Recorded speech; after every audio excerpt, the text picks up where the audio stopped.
Welcome, the Dweller of the Dark. We are a channel Honoring the yellowed and blackened bones of many prominent authors. We will be digging up several obscure, strange, and forgotten authors who influenced many of the great horror, science fiction, and fantasy writers today. Comment below if you like. If you have authors that you'd like to see recognized, list them in the comments or contact our author page. Subscribe for more tales of the horrifying, obscure, strange, and forgotten.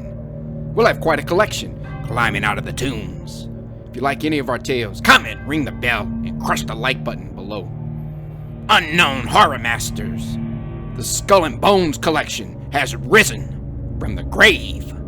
More beast to be released soon. Find us on Fiverr to raise 7 kinds of hell. Check out our other stories and our websites. YouTube, BitChute, Rumble, Dweller of the Dark. Official website, dwellerofthedark.com. Kindle Vella, new serialized novels and novelette. Weekly new episodes. Check out links below for Where the Wolf Dwells. The Curious Death of Dionysus Shall-Not. Our books and ebooks are on Kindle Amazon. Follow, support us on Twitter, Instagram, Patreon, Bandcamp. Dweller of the Dark. Children of Horror. Yours truly, Jack the Ripper, by Robert Bloch. I looked at the stage Englishman. He looked at me. Sir Guy Hollis? I asked. Indeed. Have I the pleasure of addressing John Carmody, the psychiatrist? I nodded. My eyes swept over the figure of my distinguished visitor. Tall, lean, sandy-haired, with the traditional tufted mustache and the tweeds. I suspected a monocle concealed in a vest pocket and wondered if he'd left his umbrella in the outer office. But more than that, I wondered what the devil had impelled Sir Guy Hollis of the British Embassy to seek out a total stranger here in Chicago. Sir Guy didn't help matters any as he sat down. He cleared his throat, glanced around nervously, tapped his pipe against the side of the desk. Then he opened his mouth. Mr. Carmody, he said, have you ever heard of Jack the Ripper? The murderer? I asked. Exactly. The greatest monster of them all. Worse than Spring-Heeled Jack or Crippen. Jack the Ripper. Red Jack. I've heard of him, I said. Do you know his history? Listen, Sir Guy, I muttered. I don't think we'll get any place swapping old wives' tales about famous crimes of history. Another bullseye. He took a deep breath. This is no old wives' tale. It's a matter of life or death. He was so wrapped up in his obsession, he even talked that way. Well, I was willing to listen. We psychiatrists get paid for listening. Go ahead, I told him. Let's have the story. Sir Guy lit a cigarette and began to talk. London, 1888, he began. Late summer and early fall. That was the time. Out of nowhere came the shadowy figure of Jack the Ripper, a stalking shadow with a knife, prowling through London's East End, haunting the squalid dives of Whitechapel, Spitalfields. Where he came from, no one knew, but he brought death in a knife. 6 times that knife descended to slash the throats and bodies of London's women, drabs and alley sluts. August 7 was the date of the first butchery. They found her body lying there with 39 stab wounds, a ghastly murder. On August 31st, another victim. The press became interested. The slum inhabitants were more deeply interested still. Who was this unknown killer who prowled in their midst and struck at will in the deserted alleyways of Night Town? And what was more important, when would he strike again? September 8th was the date. Scotland Yard assigned special deputies. Rumors ran rampant. The atrocious nature of the slayings was the subject for shock and speculation. The killer used a knife expertly. He cut throats and removed certain portions of the bodies after death. He chose victims and settings with a fiendish deliberation. No one saw him or heard him. The watchmen, making their gray rounds in the dawn, would stumble across the hacked and hard thing that was the Ripper's handiwork. Who was he? What was he? A mad surgeon? A butcher? An insane scientist? A pathological degenerate escaped from an asylum? A deranged nobleman? A member of the London police? Then, the poem appeared in the newspaper. The anonymous poem, designed to put a stop to speculations, but which only aroused public interest to a further frenzy. A mocking little stanza. I'm not a butcher, I'm not a yid, nor yet a foreign skipper, but I'm your own true loving friend, yours truly, Jack the Ripper. And on September 30th, 2 more throats were slashed open. I interrupted Sir Guy for a moment. Very interesting, I commented. I'm afraid a faint hint of sarcasm crept into my voice. He winced, but didn't falter in his narrative. There was silence. Then, in London for a time, silence and a nameless fear. When would Red Jack strike again? They waited through October. Every figment of fog concealed his phantom presence, concealed it well, for nothing was learned of the Ripper's identity or his purpose. The drabs of London shivered in the raw wind of early November. Shivered and were thankful for the coming of each morning's sun. November 9th, they found her in her room. She lay there very quietly, limbs neatly arranged, and beside her, with equal neatness, were laid her head and heart. The Ripper had outdone himself in execution. Then panic, but needless panic. For though press, police, and populace alike awaited in sick dread, Jack the Ripper did not strike again. Months passed. A year. The immediate interest died, but not the memory. They said Jack had skipped to America, that he had committed suicide. They said, and they wrote. They've written ever since. Theories, hypotheses, arguments, treatises. But to this day, no one knows who Jack the Ripper was, or why he killed, or why he stopped killing. The guy was silent. Obviously, he expected some comment from me. You tell the story well, I remarked, though with a slight emotional bias. I've got all the documents, said Sir Guy Hollis. I've made a collection of existing data and studied it. I stood up. Well, I yawned in mock fatigue. I've enjoyed your little bedtime story a great deal, Sir Guy. It was kind of you to abandon your duties at the British Embassy to drop in on a poor psychiatrist and regale him with your anecdotes. Goading him always did the trick. I suppose you want to know why I'm interested, he snapped. Yes, that's exactly what I'd like to know. Why are you interested? Because, said Sir Guy Hollis, I'm on the trail of Jack the Ripper now. I think he's here, in Chicago. I sat down again. This time, I did the blinking act. Say that again? I stuttered. Jack the Ripper is alive in Chicago, and I'm out to find him. Wait a minute, I said. Wait a minute. He wasn't smiling. It wasn't a joke.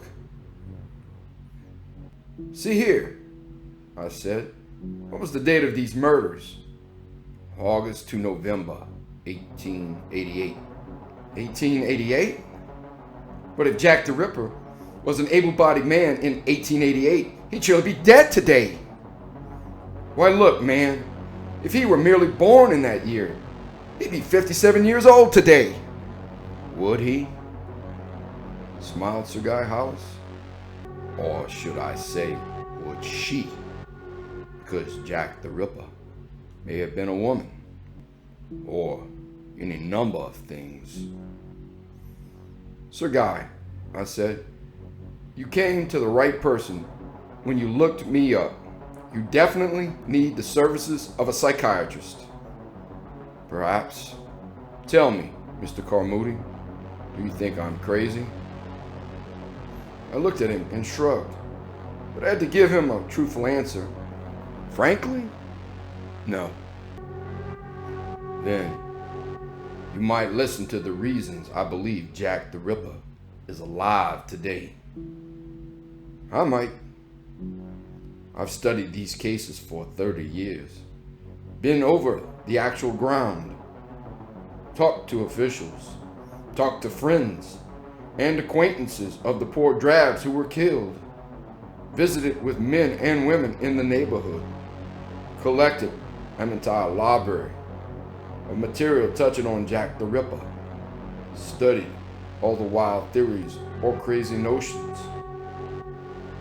I learned a little. Not much, but a little. I won't bore you with my conclusions, but there was another branch of inquiry that yielded more fruitful return. I have studied unsolved crimes, murders. I could show you clippings from the papers of half the world's great cities: San Francisco, Shanghai, Calcutta, Paris, Berlin, Pretoria, Cairo, Milan, Adelaide. The trail is there, the pattern. Unsolved crimes, slashed throats of women, with the peculiar disfigurations and removals. Yes, I followed a trail of blood from New York westward across the continent, then to the Pacific, from there to Africa. During the World War of 1914-18, it was Europe. After that, South America. And since 1930, the United States again. 87 such murders.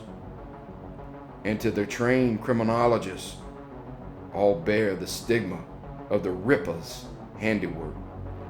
Recently, there were the so-called Cleveland torso slayings. Remember? A shocking series.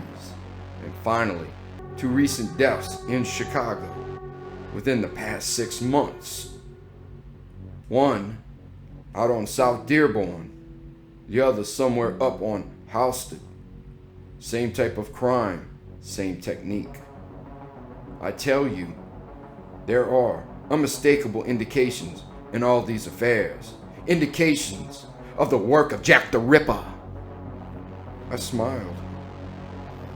Very tight theory, I said. I'm not questioning your evidence at all, or the deductions you draw. You're the criminologist, and I'll take your word for it.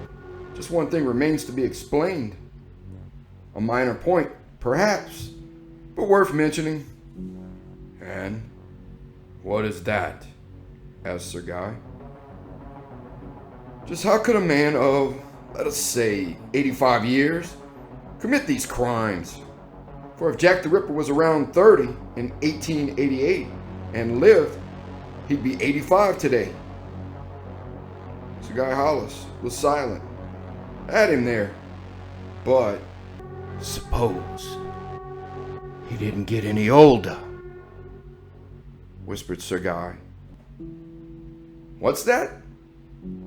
Suppose Jack the Ripper didn't grow old. Suppose he is still a young man today. All right, I said. I'll suppose for a moment. Then I'll stop supposing and call for my nurse to restrain you. I'm serious, said Sir Guy. They all are, I told him. That's the pity of it all, isn't it? They know they hear voices and see demons, but we lock them up just the same. It was cruel, but it got results. He rose and faced me. It's a crazy theory, I grant you, he said. All the theories about the Ripper are crazy. The idea that he was a doctor, or a maniac, or a woman. The reasons advanced for such beliefs are flimsy enough. There is nothing to go by. So why should my notion be any worse? Because people grow older. I reasoned with him. Doctors, maniacs, and women alike. What about sorcerers? Sorcerers? Necromancers, wizards, practices of black magic. What's the point? I studied, said Sir Guy. I studied everything. After a while, I began to study the dates of the murders. The pattern those dates formed, the rhythm, the solar, lunar, stellar rhythm, the sidereal aspect, the astrological significance. He was crazy, but I still listened. Suppose Jack the Ripper didn't murder for murder's sake alone. Suppose he wanted to make a sacrifice. What kind of sacrifice? Sir Guy shrugged. It is said that if you offer blood to the dark gods, that they grant boons.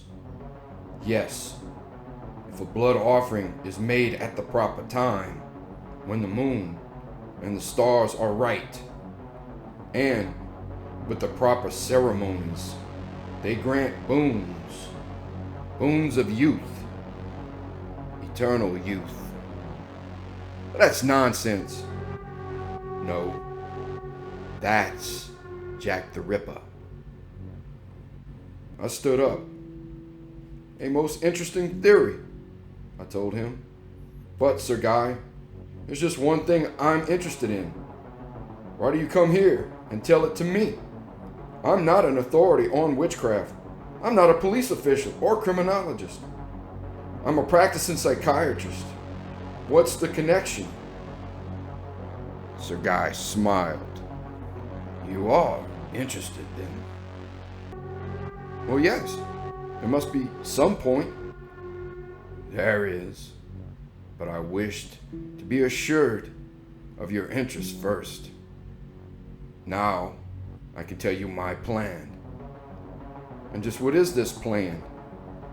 Sir Guy gave me a long look. Then he spoke. John Carmody, he said, you and I are going to capture Jack the Ripper. That's the way it happened. I've given the gist of that first interview in all its intricate and somewhat boring detail because I think it's important. It helps to throw some light on Sir Guy's character and attitude. And in view of what happened after that, but I'm coming to those matters. Sir Guy's thought was simple. It wasn't even a thought, just a hunch. You know the people here, he told me. I've inquired. That's why I came to you as the ideal man for my purpose. You number amongst your acquaintances many writers, painters, poets, the so-called intelligentsia, the bohemians, the lunatic fringe from the near north side. For certain reasons, never mind what they are, my clues lead me to infer that Jack the Ripper is a member of that element. He chooses to pose as an eccentric. I have a feeling that with you to take me around and introduce me to your set, I might hit upon the right person. It's all right with me, I said. But just how are you going to look for him? As you say, he might be anybody, anywhere. And you have no idea what he looks like. He might be young or old. Jack the Ripper, a jack of all trades? Rich man, poor man, beggar man, thief, doctor, lawyer. How will you know? We shall see. Sir Guy sighed heavily. But I must find him at once. Why the hurry? Sir Guy sighed again. Because in 2 days, he will kill again. Are you sure? Sure as the stars. I plotted this chart, you see.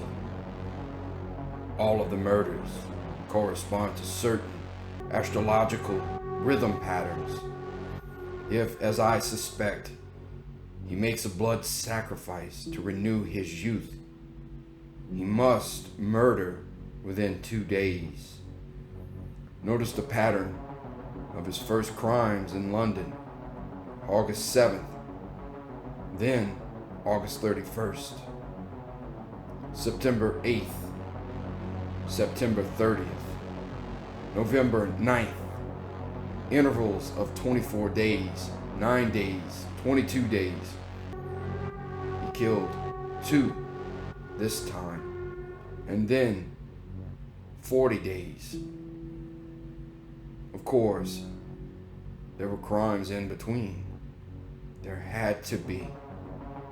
But they weren't discovered and pinned on him. At any rate, I've worked out a pattern for him based on all my data. And I say that within the next 2 days, he kills.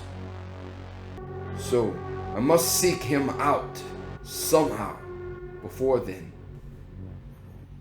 And I'm still asking you, what do you want me to do?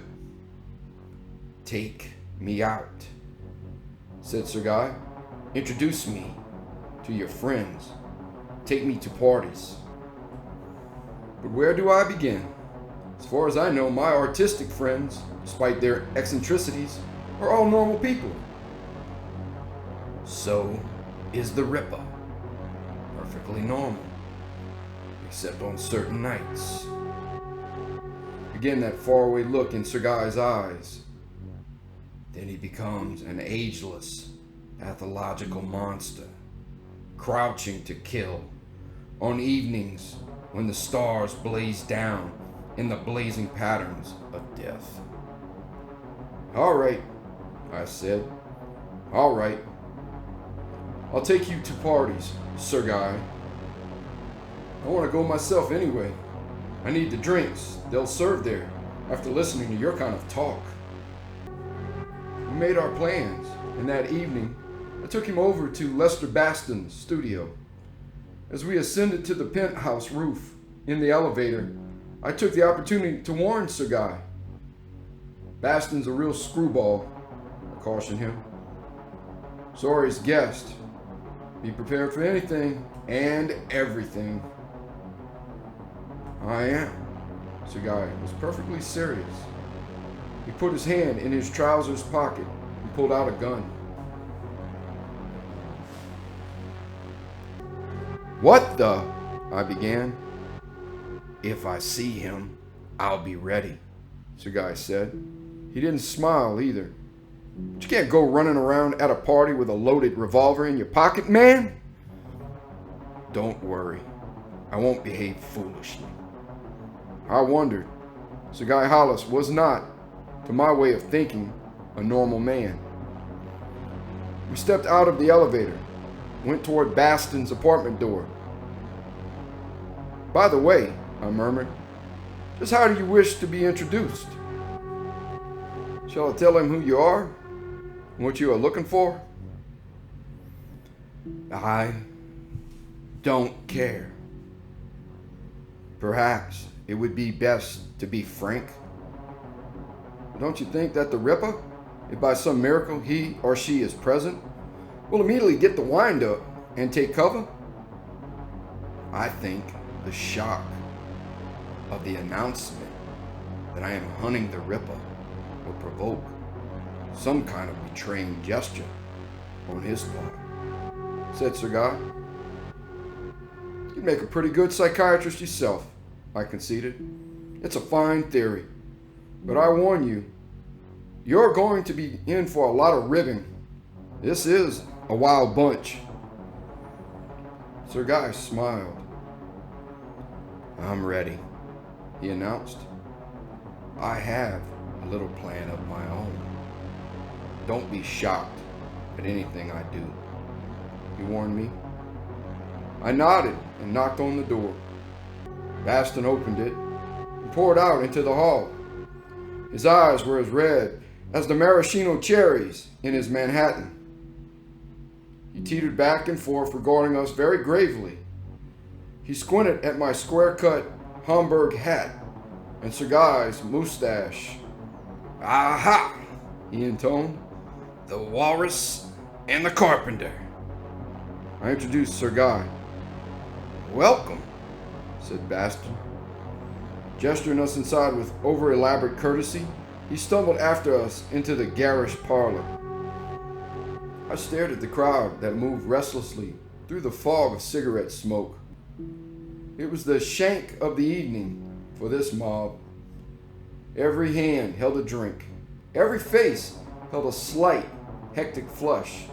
Over in one corner, the piano was going full blast, but the imperious strains of the march from The Love for the Three Oranges couldn't drown out the profanity from the crack game in the other corner. Prokofiev had no chance against African Polo, and one set of ivories rattled louder than the other. Sir Guy got a monocle full right away. He saw Laverne Gonister, the poetist, hit Jaime Kralik in the eye. He saw Jaime sit down on the floor and cry until Dick Poole accidentally stepped on his stomach as he walked through to the dining room for a drink. He heard Nadia Villanov, the commercial artist, tell Johnny Oddcut that she thought his tattooing was in dreadful taste. And he saw Barclay Melton crawl under the dining room table with Johnny Oddcut's wife. His zoological observations might have continued indefinitely if Lester Baston hadn't stepped to the center of the room and called for silence by dropping a vase on the floor. "We have distinguished visitors in our midst," bawled Lester, waving his empty glass in our direction. "None other than the walrus and the carpenter. The walrus is Sir Guy Hollis, a something or other from the British Embassy. The carpenter, as you know, is our own John Carmody, the prominent dispenser of libido liniment." He turned and grabbed Sir Guy by the arm, dragging him to the middle of the carpet. For a moment I thought Hollis might object, but a quick wink reassured me he was prepared for this. "It is our custom, Sir Guy," said Baston loudly, "to subject our new friends to a little cross-examination. Just a little formality at these very informal gatherings, you understand. Are you prepared to answer questions?" The guy nodded and grinned. Very well, Baston muttered. Friends, I give you this bundle from Britain, your witness. Then the ribbing started. I meant to listen, but at that moment, Lydia Dare saw me and dragged me off into the vestibule. One of those, darling, I waited for your call all day routines. By the time I got rid of her and went back, the impromptu quiz session was in full swing. From the attitude of the crowd, I gathered that Sir Guy was doing all right for himself. Then Baston himself interjected, a question that upset the apple cart. And what, may I ask, brings you to our midst tonight? What is your mission, O walrus? I'm looking for Jack the Ripper. Nobody laughed. Perhaps it struck them all the way it did me. I glanced at my neighbors and began to wonder. Laverne Gonister, Jaime Kralik, Harmless, Dick Poole, Nadia Villanov, Johnny Odka and his wife, Barclay Melton, Lydia Dare, all harmless. But what a forced smile on Dick Poole's face! And that sly, self-conscious smirk that Barclay Melton wore. Oh, it was absurd, I grant you. But for the first time, I saw these people in a new light. I wondered about their lives, their secret lives, beyond the scenes of parties. How many of them were playing a part, concealing something? Who here would worship a Hecate and grant that horrid goddess the dark boon of blood? Even Lester Baston might be masquerading. The mood was upon us all for a moment. I saw questions flicker in the circle of eyes around the room. Sir Guy stood there, and I could swear he was fully conscious of the situation he'd created and enjoyed it. I wondered idly just what was really wrong with him. Why he had this odd fixation concerning Jack the Ripper. Maybe he was hiding secrets too. Baston, as usual, broke the mood. He burlesqued it. The walrus isn't kidding, friends, he said. He slapped Sir Guy on the back and put his arm around him as he orated. Our English cousin is really on the trail of the fabulous Jack the Ripper. You all remember Jack the Ripper, I presume? Quite a cut-up in the old days, as I recall. Really had some ripping good times when he went out on a tear. The walrus has some idea that the Ripper is still alive, probably prowling around Chicago with a Boy Scout knife. In fact, Baston paused impressively and shot it out in a rasping stage whisper. In fact, he has reason to believe that Jack the Ripper might even be right here in our midst tonight. There was the expected reaction of giggles and grins. Baston eyed Lydia Dare reprovingly. You girls needn't laugh, he smirked. Jack the Ripper might be a woman too. You know, sort of a Jill the Ripper. You mean you actually suspect one of us? Shrieked Laverne Gonister, simpering up to Sir Guy. But that Jack the Ripper person disappeared ages ago, didn't he? In 1888? Aha! Interrupted Baston. How do you know so much about it, young lady? Sounds suspicious. Watch her, Sir Guy. She may not be as young as she appears. These lady poets have dark past. The tension was gone. The mood was shattered, and the whole thing was beginning to degenerate into a trivial party joke. The man who had played the march was eyeing the piano with a scherzo gleam in his eye that augured ill for Prokofiev. Lydia Dare was glancing at the kitchen, waiting to make a break for another drink. Then Baston caught it. "Guess what?" he yelled. "The walrus has a gun." His embracing arm slipped and encountered the hard outline of the gun in Sir Guy's pocket. He snatched it out, and before Hollis had the opportunity to protest, I stared hard at Sir Guy, wondering if this thing had carried far enough. But he flicked a wink my way, and I remembered he had told me not to be alarmed. So I waited as Baston broached a drunken inspiration. "Let's play fair with our friend the walrus," he cried. "He came all the way from England to our party on this mission. If none of you is willing to confess, I suggest we give him a chance to find out the hard way." "What's up?" asked Johnny Oddcut. "I'll turn out the lights for 1 minute. Sir Guy can stand here with his gun. If anyone in this room is the Ripper, he can either run for it or take the opportunity to, well, eradicate his pursuer. Fair enough?" It was even sillier than it sounds, but it caught the popular fancy. Sir Guy's protest went unheard in the ensuing babble. Before I could stride over and put in my 2 cents worth, Lester Baston had reached the light switch. "Don't anybody move," he announced with fake solemnity. "For 1 minute, we will remain in darkness, perhaps at the mercy of a killer. At the end of that time, I'll turn up the lights again and look for bodies. Choose your partners, ladies and gentlemen." The lights went out. Somebody giggled.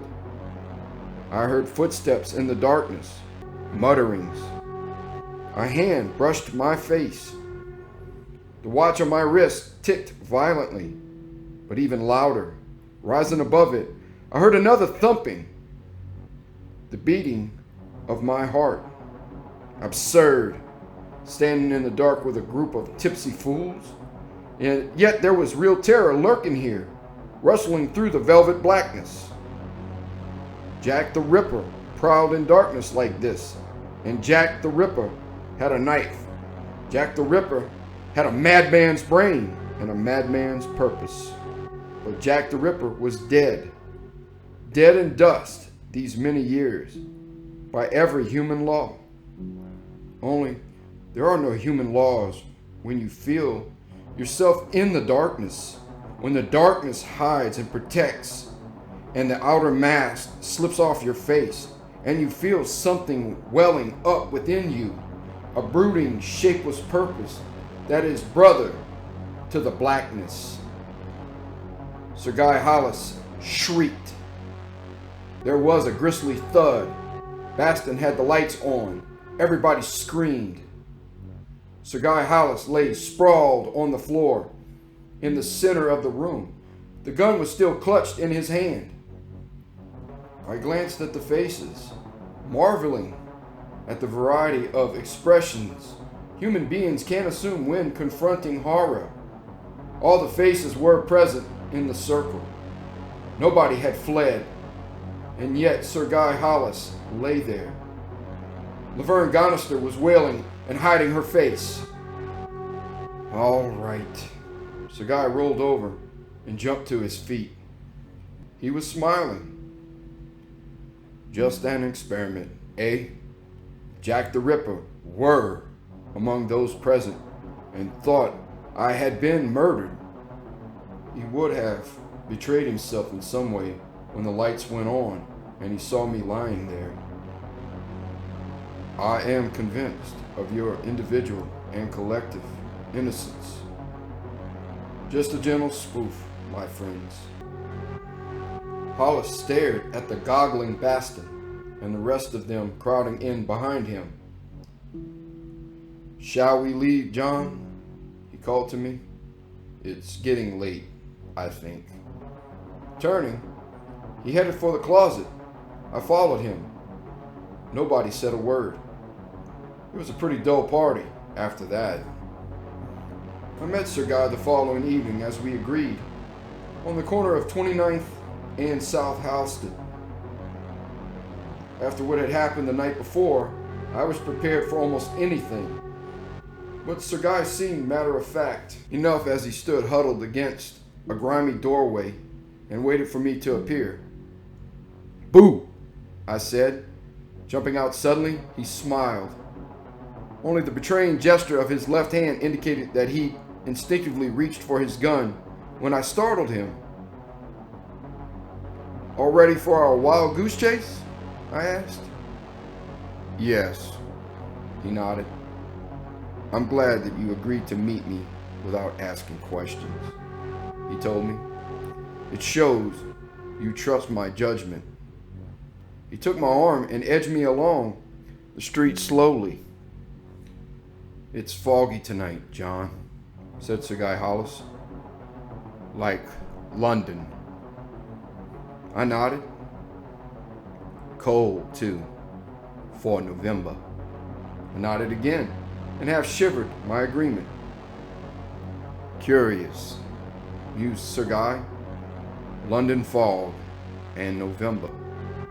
The place and the time of the Ripper murders." I grinned through darkness. "Let me remind you, Sir Guy, that this isn't London, but Chicago, and it isn't November 1888. It's over 50 years later." Sir Guy returned my grin, but without mirth. "I'm not so sure at that," he murmured. "Look about you. These tangled alleys and twisted streets. They're like the East End. Mitra Square. And surely they are as ancient as 50 years at least." "You're in the colored neighborhood of South Clark Street," I said shortly. "And why you dragged me down here, I still don't know." "It's a hunch," Sir Guy admitted. "Just a hunch. On my part, John. I want to wander around down here. There's the same geographical confirmation in these streets as in those courts where the Ripper roamed and slew. That's where we'll find him, John. Not in the bright lights of the bohemian neighborhood, but down here, in the darkness. The darkness where he waits and crouches." "Is that why you brought a gun?" I asked. I was unable to keep a trace of sarcastic nervousness from my voice. All of this talk, this incessant obsession with Jack the Ripper, got on my nerves more than I cared to admit. "We may need a gun," said Sir Guy gravely. "After all, tonight is the appointed night." I sighed. We wandered on through the foggy, deserted streets. Here and there a dim light burned above a gin mill doorway. Otherwise, all was darkness and shadow. Deep, gaping alleyways loomed as we proceeded down a slanting side street. We crawled through that fog, alone and silent, like two tiny maggots floundering within a shroud. When that thought hit me, I winced. The atmosphere was beginning to get me, too. If I didn't watch my step, I'd go as loony as Sir Guy. "Can't you see? There's not a soul around these streets," I said, tugging at his coat impatiently. "He's bound to come," said Sir Guy. "He'll be drawn here. This is what I've been looking for. A genius loci. An evil spot that attracts evil. Always when he slays, it's in the slums. You see, that must be one of his weaknesses.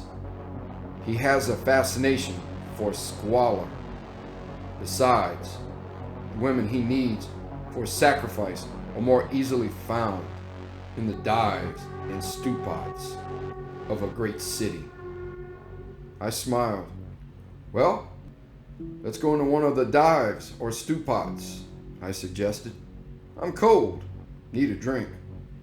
This damn fog gets into your bones. You Britishers can stand it, but I like warmth and dry heat. We emerged from our side street and stood upon the threshold of an alley. Through the white clouds of mist ahead, I discerned a dim blue light, a naked bulb dangling from a beer sign above an alley tavern. Let's take a chance, I said. I'm beginning to shiver. Lead the way, said Sir Guy. I led him down the alley passage. We halted before the door of the dive.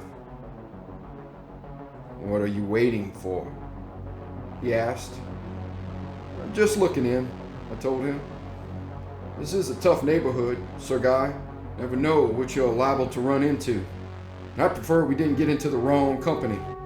Some of these Negro places resent white customers. Good idea, John. I finished my inspection through the doorway. Looks deserted, I murmured. Let's try it. We entered a dingy bar. A feeble light flickered above the counter and railing, but failed to penetrate the further gloom of the back booths. A gigantic Negro lolled across the bar, a black giant with prognathous jaw and ape-like torso.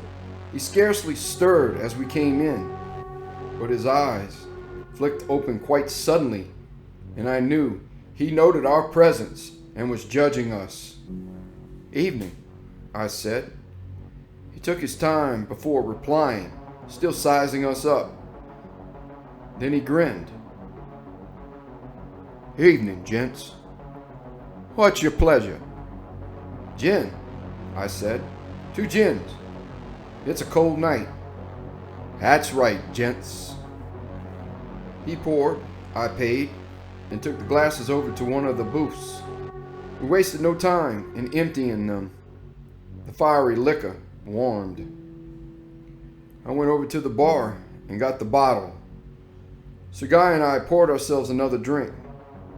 The big Negro went back into his doze, with one wary eye half open against any sudden activity. The clock over the bar ticked on. The wind was rising outside, tearing the shroud of fog to ragged shreds. Sir Guy and I sat in the warm booth and drank our gin. We began to talk, and the shadows crept up about us to listen. He rambled a great deal. He went over everything he'd said in the office when I met him, just as though I hadn't heard it before. The poor devils with obsessions are like that. I listened very patiently. I poured Sir Guy another drink, and another. But the liquor only made him more talkative. How he did run on about ritual killings and prolonging the life unnaturally. The whole fantastic tale came out again. And of course, he maintained his unyielding conviction that the Ripper was abroad tonight. I suppose I was guilty of goading him. Very well, I said, unable to keep the impatience from my voice. Let us say that your theory is correct, even though we must overlook every natural law and swallow a lot of superstition to give it any credence. But let us say, for the sake of argument, that you are right. Jack the Ripper was a man who discovered how to prolong his own life through making human sacrifices. He did travel around the world, as you believe. He is in Chicago now, and he is planning to kill. In other words, let us suppose that everything you claim is gospel truth. So what? What do you mean, so what? Said Sir Guy. I mean, so what? I answered. If all this is true, it still doesn't prove that by sitting down in a dingy gin mill on the south side, Jack the Ripper is going to walk in here and let you kill him or turn him over to the police. And come to think of it, I don't even know now just what you intend to do with him if you ever did find him. Sir Guy gulped his gin. I'd capture the bloody swine, he said. Capture him and turn him over to the government, together with all the papers and documentary evidence I've collected against him over a period of many years. I've spent a fortune investigating this affair. I tell you, a fortune! His capture will mean the solution of hundreds of unsolved crimes. Of that I am convinced. I tell you, a mad beast is loose on this world.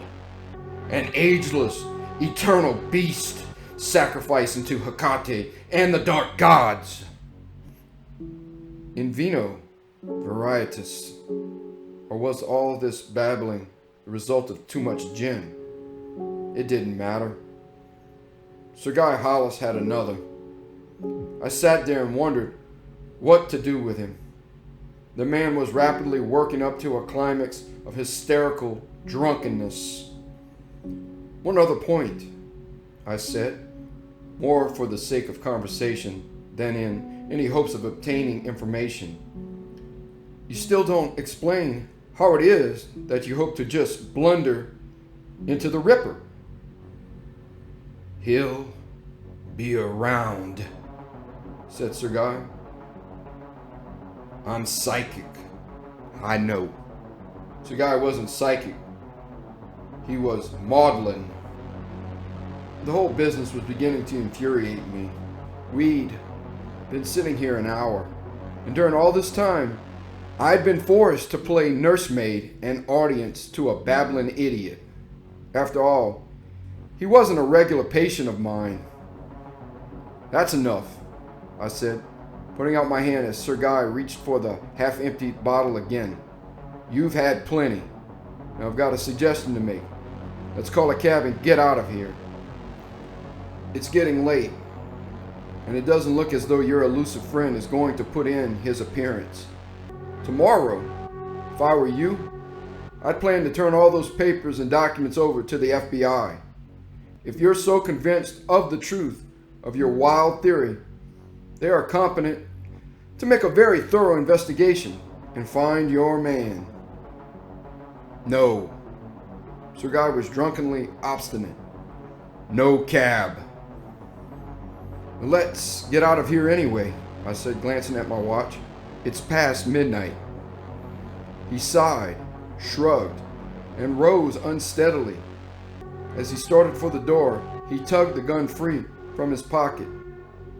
Here, give me that, I whispered. You can't walk around the street brandishing that thing. I took the gun and slipped it inside my coat. And I got hold of his right arm and steered him out of the door.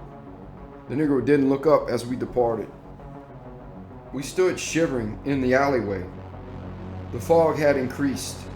I couldn't see either end of the alley from where we stood. It was cold, damp, dark. Fog or no fog, a little wind was whispering secrets to the shadows at our backs. The fresh air hit Sir Guy just as I expected it would. Fog and gin fumes don't mingle very well. He lurched as I guided him slowly through the mist. Sir Guy, despite his incapacity, still stared apprehensively at the alley, as though he expected to see a figure approaching. Disgust got the better of me. Childish foolishness, I snorted. Jack the Ripper indeed. I call this carrying a hobby too far. Hobby? He faced me. Through the fog, I could see his distorted face. You call this a hobby? Well, what is it? I grumbled. Just why else are you so interested in tracking down this mythical killer? My arm held his, but his stare held me. In London, he whispered. In 1888, one of those nameless drabs the Ripper slew was my mother. What? Later, I was recognized by my father and legitimized. We swore to give our lives to find the Ripper. My father was the first to search. He died in Hollywood in 1926 on the trail of the Ripper.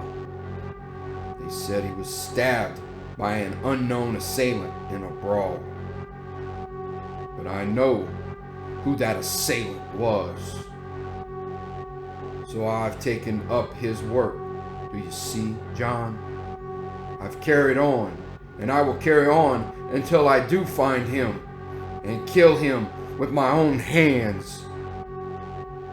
He took my mother's life and the lives of hundreds to keep his own hellish being alive. Like a vampire, he battens on blood. Like a ghoul, he is nourished by death. Like a fiend, he stalks the world to kill. He is cunning, devilishly cunning, but I'll never rest until I find him, never! I believed him then. He wouldn't give up. He wasn't just a drunken blabber anymore. He was as fanatical, as determined, as relentless as the Ripper himself. Tomorrow, he'd be sober. He'd continue the search. Perhaps he'd turn those papers over to the FBI, sooner or later, with such persistence and with his motive. He'd be successful.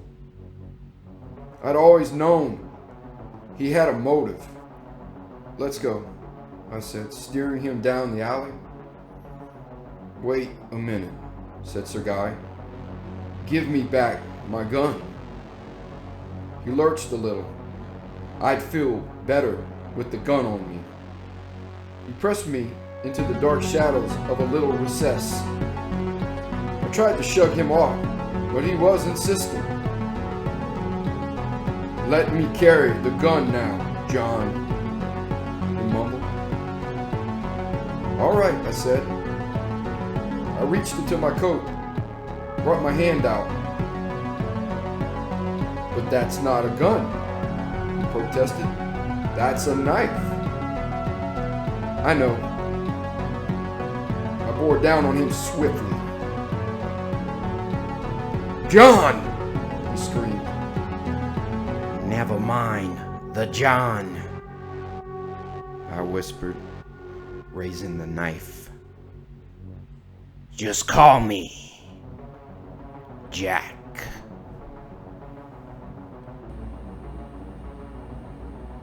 Thank you for listening. Have a great night.